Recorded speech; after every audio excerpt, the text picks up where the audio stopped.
আমি আগে অনেক ধূমপান করতাম, প্রচন্ড ধূমপান করতাম, যেগুলো বলার বাইরে। আমি গুলশানে কল্লো ট্রেডার্সে চাকরি করতাম, আদম ব্যাপারী অফিসে।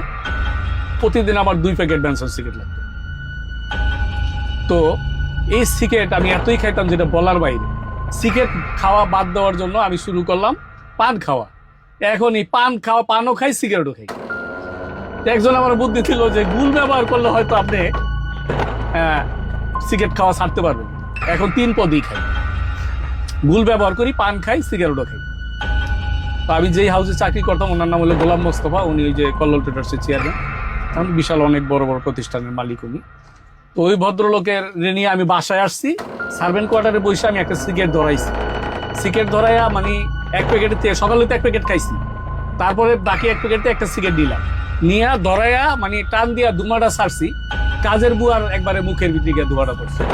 ওই মহিলা আমার এমন একটা ভাষা বললো যে আমার খুব লাগছে। সে বললো যে সিগারেট না, বয়স্ক মহিলা, উনি আমার বললো যে সিগারেট না খাই গু খাইতে পারছ না।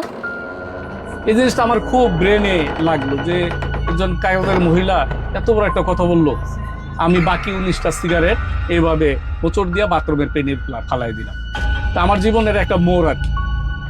এই সিগারেট যে ওই যে 19টা সিগারেট আমি ফালাইলাম, এরপরে আমি সিগারেট, পান, গুল, নিশাদ্রব্য জাতীয় কোনো জিনিস আর আমি পর্যন্ত পান করি না। এই ঘটনাটা 89 সালে, না 90 সালে জানুয়ারি মাসের 9 তারিখ, খুব সম্ভব 1:45 বাজে এই ঘটনা। তাহলে আমার জীবনের একটা মোড় এই কাজের মহিলার মাধ্যমে আল্লাহ পাক আমারে ঘুরে দিবে। আমার নিশার থেকে সম্পূর্ণ মুক্ত।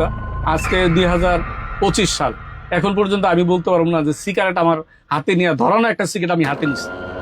মানে এই জিনিসটা আমার জীবনের সবচাইতে মানে সাফল্যজনক একটা দিক আমি মনে করি, যে মহিলার উসিলা আল্লাহ পাক আমারে বড় একটা নিশার জগৎ থেকে, সিগারেট বিশাল একটা নিশা, এটার থেকে আমারে বের করে নিয়ে আসছে।